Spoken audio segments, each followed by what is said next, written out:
Selamat pagi, salam sehat untuk kita semua. Perkenalkan, nama saya Herculanus Uti, mahasiswa semester 7 Ruang B, Universitas Terbuka Sintang. Pada kesempatan kali ini saya coba menjelaskan hasil laporan, yaitu struktur sistem pencernaan. Nah, pada kesempatan kali ini mungkin penjelasan yang saya paparkan tidak begitu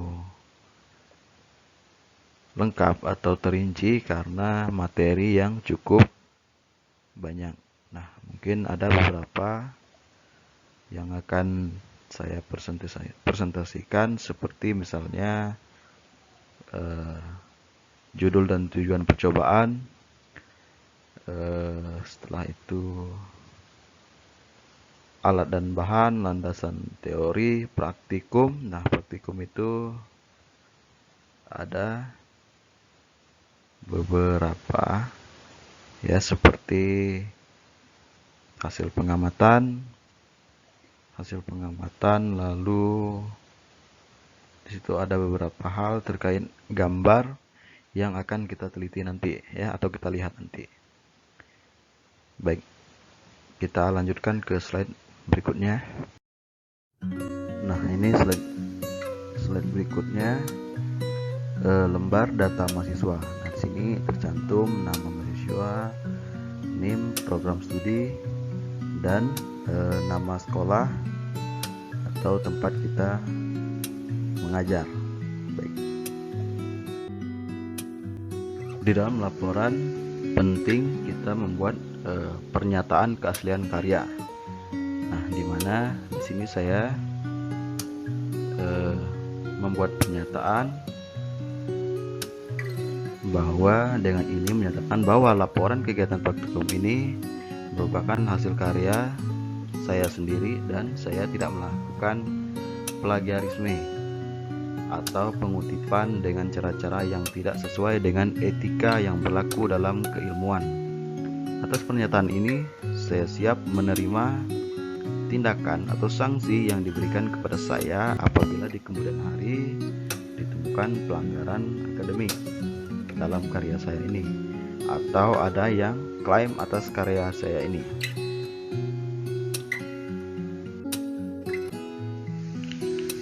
Baik, dalam praktikum mandiri, adapun materi yang saya ambil itu tentang struktur sistem pencernaan. Jadi judul dan tujuan percobaan yaitu dapat mengurutkan bagian dari sistem pencernaan. Untuk alat dan bahan yang saya gunakan itu ada gambar dan sistem pencernaan. Nah, itu nanti di slide keberapa di bawahnya ada saya cantumkan gambar lengkap dengan sistem pencernaannya. Yang kedua, alat tulis. Nah, ada 2 bahan untuk praktikum ini. Adapun landasan teori, sistem pencernaan adalah proses perubahan makanan dan penyerapan sari makanan yang berupa nutrisi-nutrisi yang dibutuhkan tubuh dengan bantuan enzim yang memecahkan molekul makanan kompleks menjadi sederhana sehingga mudah dicerna tubuh. Sistem pencernaan manusia adalah sebuah sistem yang membantu manusia dalam mencerna makanan dan minuman yang dikonsumsinya menjadi zat yang lebih mudah dicerna oleh tubuh dan diambil berbagai kandungan di dalamnya yang berguna untuk organ dalam dan bagian tubuh secara keseluruhan.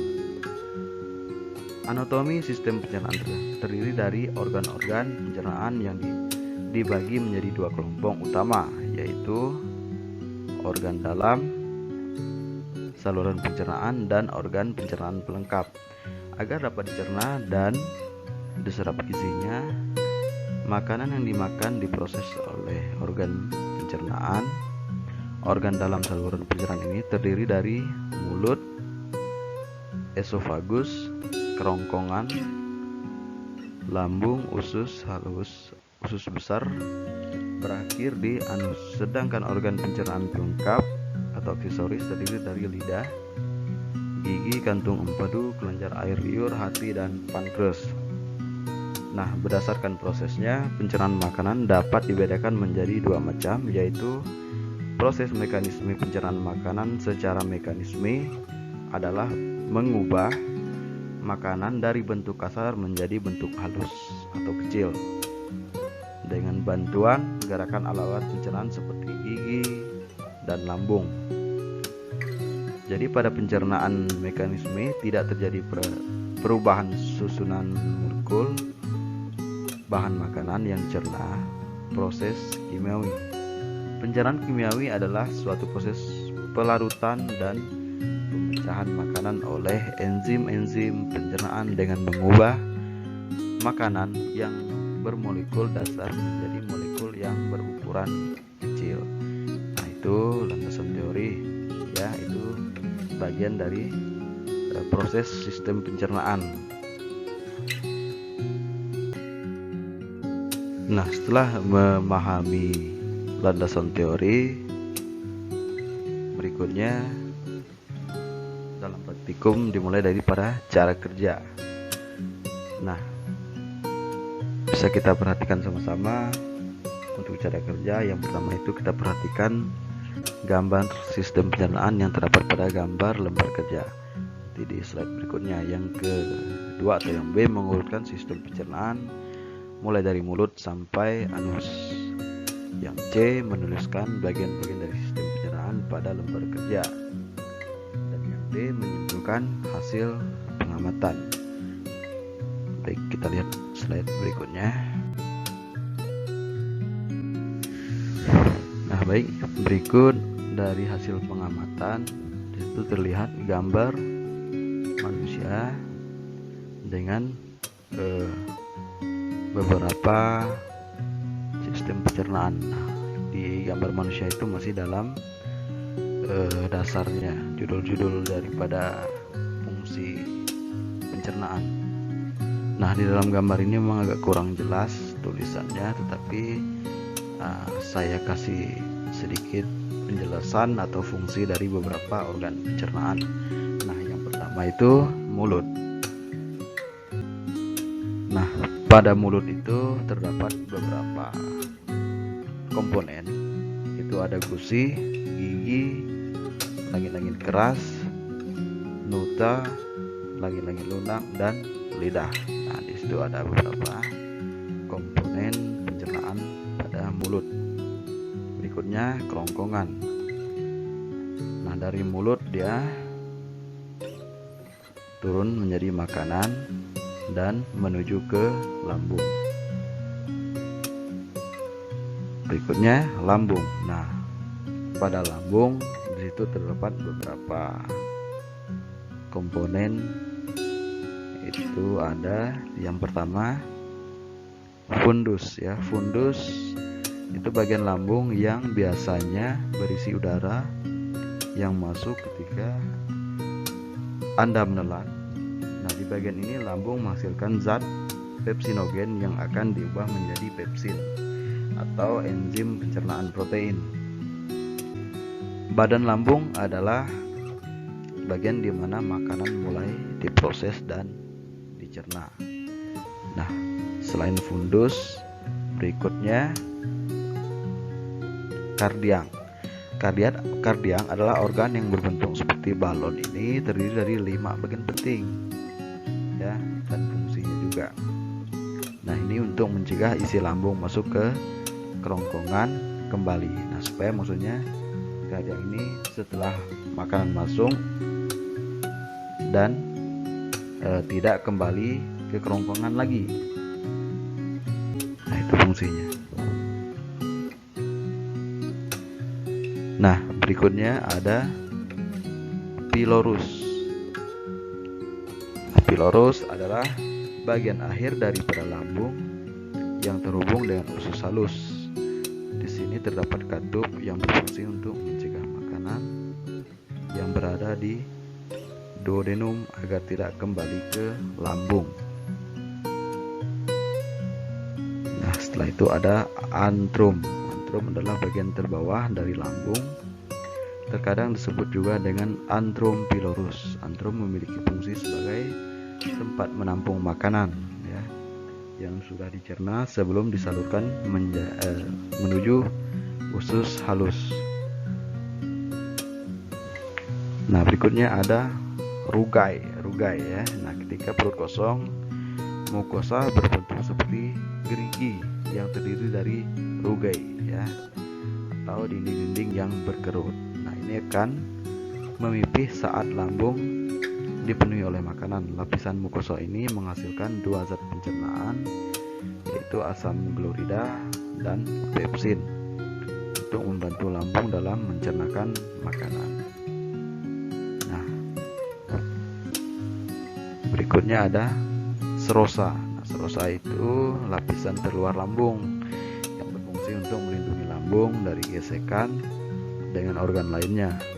Lapisan serosa disebut juga dengan peritoneum visceral. Nah, terus berikutnya mukosa. Nah, apa fungsi mukosa? Mukosa itu selaput lendir atau membran mukosa itu untuk melindungi tubuh dari infeksi virus dan bakteri serta menjaga jaringan tubuh agar tetap lembab. Nah, selaput lendir tertentu memiliki fungsi khusus, misalnya mukosa, asam lambung, dan usus terlibat dalam pencernaan dan penyerapan makanan.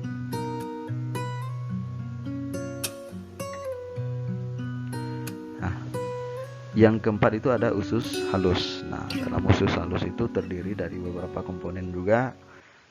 Itu yang pertama duodenum ya. Duodenum itu atau usus 12 jari itu bagian pertama dari usus halus dan terdiri dari 4 bagian umumnya. Bagian usus halus yang satu ini berperan dalam proses penyerapan air, elektrolit, protein, dan karbohidrat. Nah, setelah duodenum melakukan penyelesaian pencernaan kimiawi, dia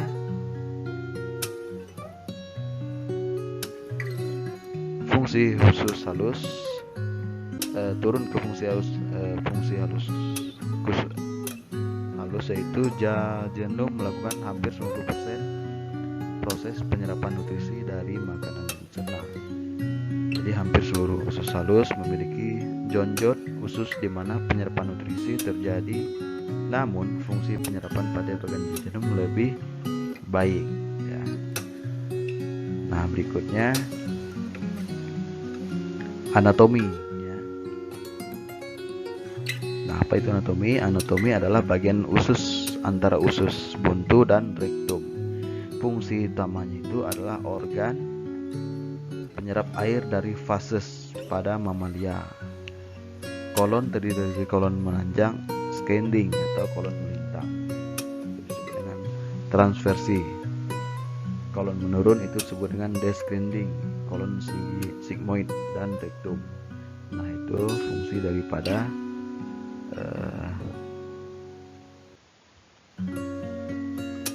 usus besar anatomi ya. Nah, berikutnya fungsi rektum.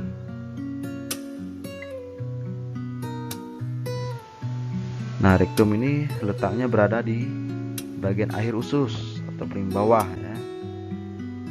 Itu usus besar ya, yang paling bawah itu dekat dengan anus. Nah, fungsi rektum adalah gudang penyimpanan sementara fases atau kotoran untuk buang air besar ya.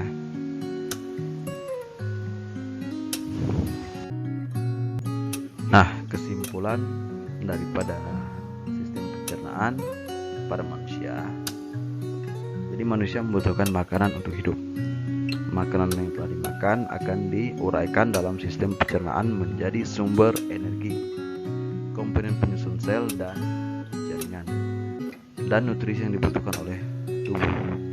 Salah satu sistem kompleks dalam tubuh adalah sistem pencernaan, di mana sistem pencernaan merupakan sistem yang memproses mengubah makanan dan menyerap sari makanan yang berupa nutrisi-nutrisi yang dibutuhkan oleh tubuh.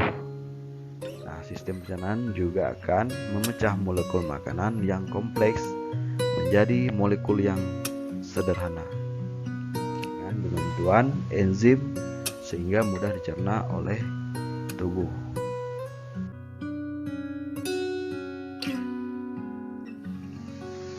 Pada bagian penutup, saya ulaskan kembali tentang sistem pencernaan pada manusia. Itu terdiri atas saluran pencernaan dan kelenjar pencernaan. Saluran pencernaan tersusun atas mulut, kerongkongan, lambung, usus halus, usus besar, dan anus. Kelenjar pencernaan adalah alat yang menghasilkan enzim atau getah pencernaan yang terdiri atas kelenjar ludah, hati, dan pankreas.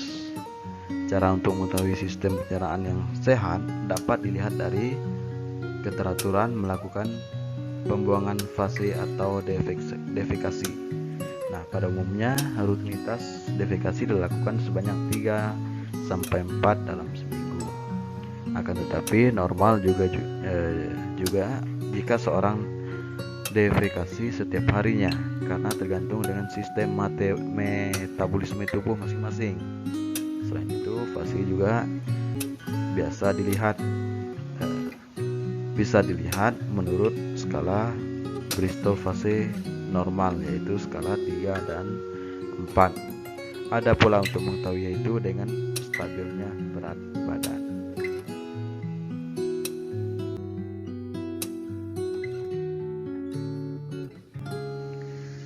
Baik, terima kasih saya ucapkan. Semoga bermanfaat dan dapat membantu dalam pembelajaran praktikum IPA tentang struktur sistem pencernaan. Dan mudah-mudahan dalam slide PowerPoint ini juga bermanfaat untuk melengkapi laporan daripada praktikum IPA. Nah, memang dalam materi yang saya sampaikan sangat singkat dan memang masih banyak kekurangan, akan tetapi harapan dapat membantu untuk laporan praktikum, dan jika masih ada kekurangan silakan saran untuk perbaikan ke depannya. Baik, sekali lagi saya ucapkan terima kasih. Selamat pagi, salam sehat untuk kita.